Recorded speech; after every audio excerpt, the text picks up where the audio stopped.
just to let you know, I manage an organisation called ELRHA, and ELRHA's been around since 2009. And our whole reason behind ELRHA is to look at how do academic institutions and universities collaborate more effectively with the humanitarian sector. And we look at the humanitarian sector as a broad perspective, so the NGOs, but also governments working on disaster management, the UN, so the wide humanitarian system. So what we've done, we launched last month this new guide, which is an effective guide. It's meant to be a practical guidance backed up by evidence and reflective pieces around how do you actually build partnerships between the two.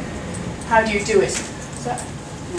So we've been, over the last 3 years, we've been looking at this issue, and we've been trying to generate a lot of evidence around collaboration. And actually, last year in October, we held a conference on effective partnerships between the two sides, and it was a really popular event. It was showing how this issue is actually in the minds of both sides. So we held that, and we had around 90 people, around 50% academic and 50% humanitarian, turning up to look at what's going on and how they can learn more about it.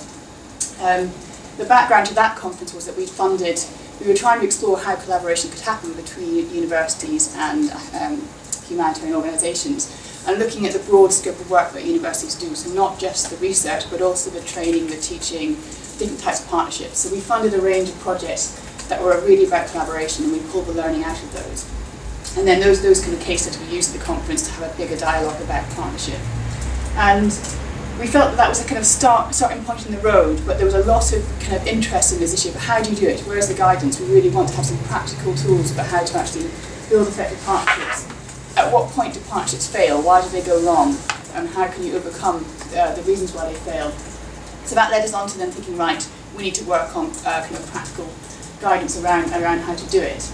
And in the context which Rachel's already mentioned, there is, from the academic side, the increasing demand by the REF framework for the impact agenda to make sure that the research that has been produced by academic institutions actually can be used and can have impact in the real world. And so that gives us kind of a good window for really making collaboration work in our sector.